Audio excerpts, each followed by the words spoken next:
नमस्कार दोस्तों, हमारा जैसा कि चैप्टर अपना चल रहा है संसद, और संसद के बारे में हमने एक बेसिक नॉलेज ली थी अपनी पिछली क्लास में। और संसद के गठन के बारे में हमने एक तो बात की थी संसद के सदस्यों की योग्यताओं के बारे में, और एक की थी हमने संसद की गणपूर्ति के बारे में। आगे बात करते हैं, तीसरा पॉइंट अपना है अधिवेशन।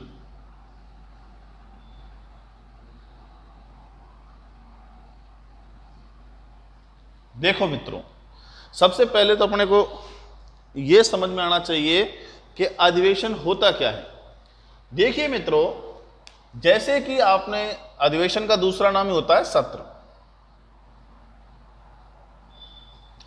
देखिए, जैसे आप कहीं पर मान लो जैसे स्कूल ही जा रहे हो, और स्कूल आप लगातार 3 माह जाते हो, ठीक है, 3 माह तक आप स्कूल खुलता है और 3 माह तक लगातार आप वहां पर क्लास लेते हो, अर्थात क्या लेते हो, बैठकें लेते हैं। क्या लेते हैं? बैठकें लेते हैं।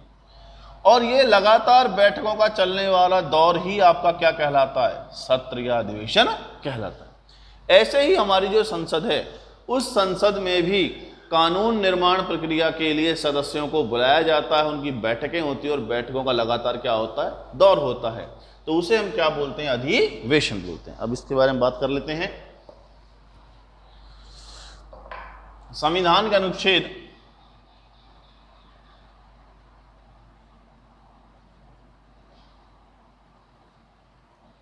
85 के तहत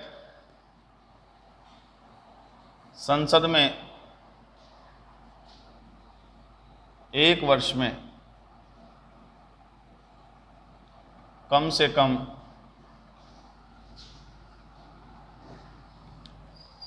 2 अधिवेशनों का होना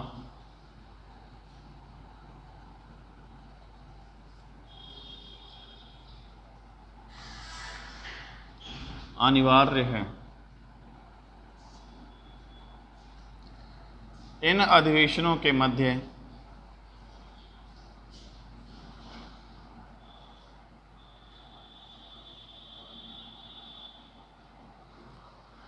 के मध्य 6 माह से अधिक का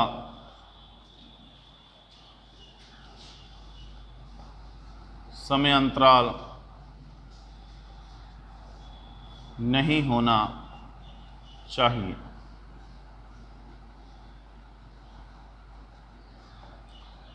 संसद में इन अधिवेशनों को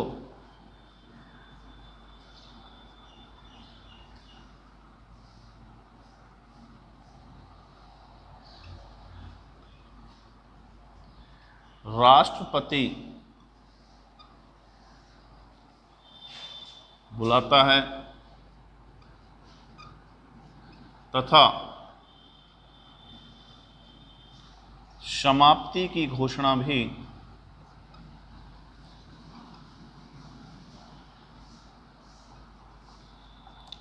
राष्ट्रपति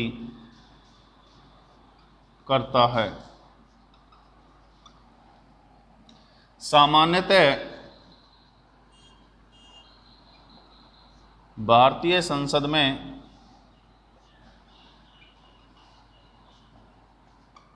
वर्ष में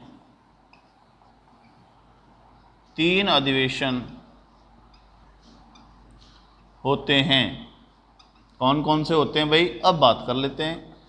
पहला अधिवेशन होता है भाई, जिसे हम बोलते हैं शीतकालीन, नहीं, वहाँ से शुरुआत करते हैं अपन बजट सत्र से।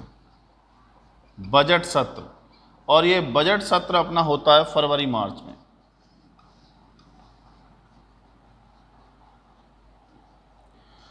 दूसरा सत्र होता है अपना मानसूनी,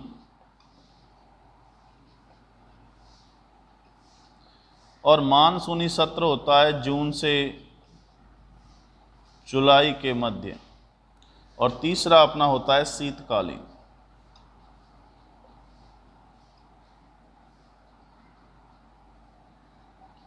और शीतकालीन अपना सत्र अर्थात शीत माने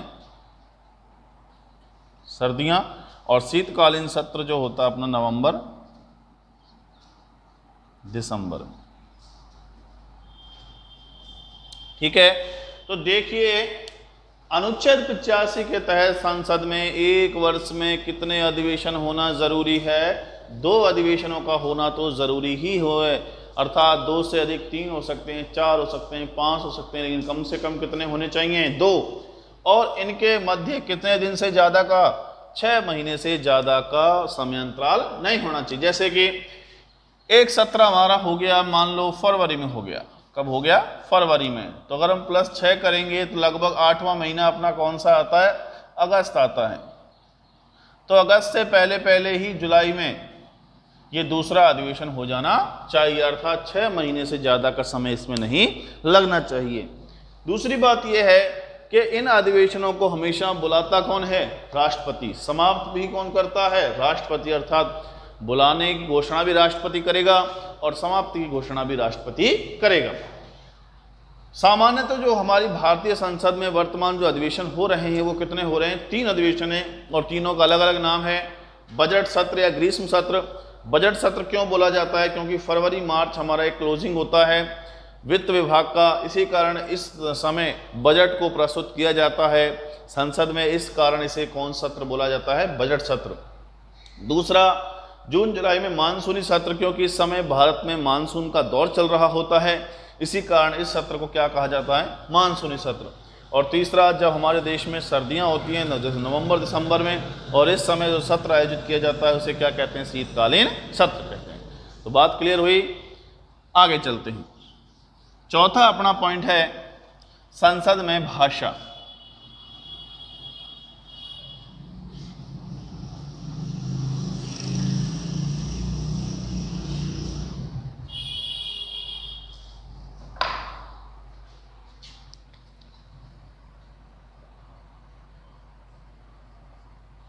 संसद में भाषा, देखो वैसे तो हमारी जो राजभाषा की बात करें वो हिंदी है, लेकिन जो एक होती है कार्यवाही की भाषा, अर्थात संसद में जैसे लिखा पढ़ी बोलचाल की जो भाषा है वो कौन सी निर्धारित की गई है, तो देखते हैं। संसद में कार्यवाही में उपयोग में हिंदी और अंग्रेजी भाषा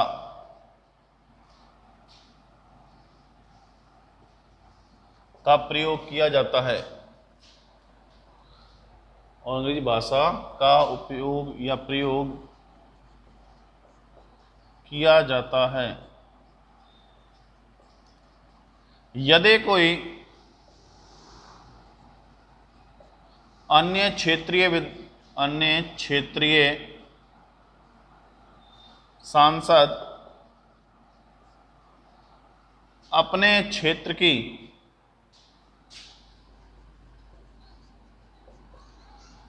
भाषा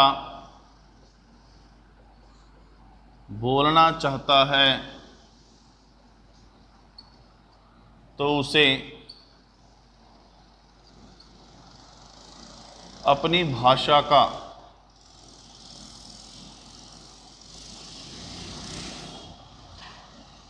प्रयोग करने की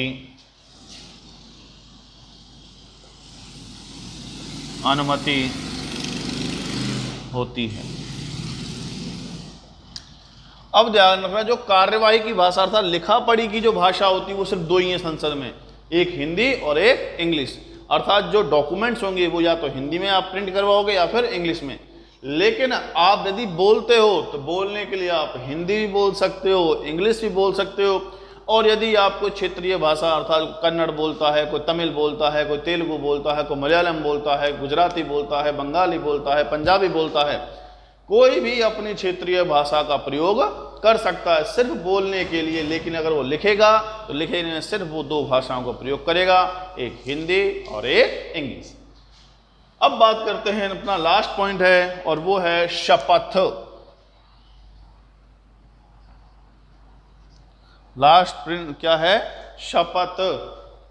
देखो शपथ का अर्थ होता है एक तरीके से कसम लेना। शपथ का अर्थ क्या होता है? कसम लेना। तो संसद के दोनों सदनों में सदस्यों को शपथ दिलाई जाती है, चाहे वो लोकसभा हो चाहे वो राज्यसभा हो। लेकिन कौन दिलाता है वो बात करते हैं। संसद में, लोकसभा में, लोकसभा के सदस्यों को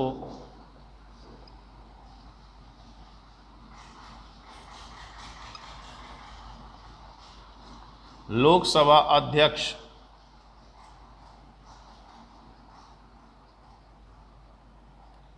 शपथ दिलाता है तथा राज्यसभा में राज्यसभा सदस्यों को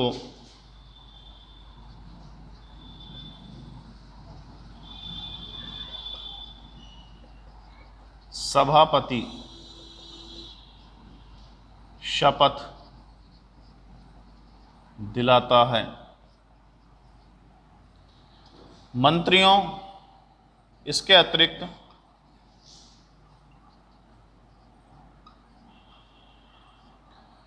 मंत्रियों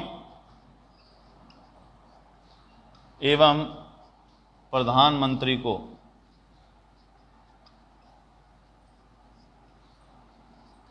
राष्ट्रपति शपथ दिलाता है। ठीक है भाई। तो लोकसभा के जो सदस्य होते हैं, राज्यसभा के सदस्य होते हैं, इन्हें पद पर बैठाने से पहले इन्हें क्या दिलाई जाती है? शपथ दिलाई जाती है। पद की गरिमा बनाए रखने के लिए कसम दिलाई जाती है।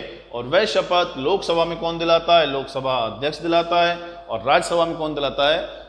सभापति, अर्थात दोनों के जो अध्यक्ष होते हैं वही इन सदस्यों को शपथ दिलाते हैं। इसके अलावा जो मंत्री बनते हैं और प्रधानमंत्री बनता है उसे शपथ कौन दिलाता है? राष्ट्रपति दिलाता है। इस प्रकार से इनकी सदस्यों की शपथ ग्रहण समारोह होता है। तो ये अपने संसद के गठन के कुछ पॉइंट्स थे जिसमें हमने संसद के बारे में बात की, संसद के सदस्यों की योग्यताओं की बात की, संसद गणपूर्ति की बात की, संसद में भाषा की बात की, संसद में शपथ की बात की, और इसके अतिरिक्त हमने बात की थी किसके बारे में? संसद के क्या कौन सा पॉइंट रह गया अपना? संसद की भाषा हो गई, शपथ हो गई और संसद के अधिवेशन थे। तो इसी के साथ आज का अपना ये टॉपिक समाप्त होता है। कल हम इसके आगे चलेंगे, लोकसभा के गठन के बारे में बात करेंगे। तो आज के लिए इतना ही, धन्यवाद।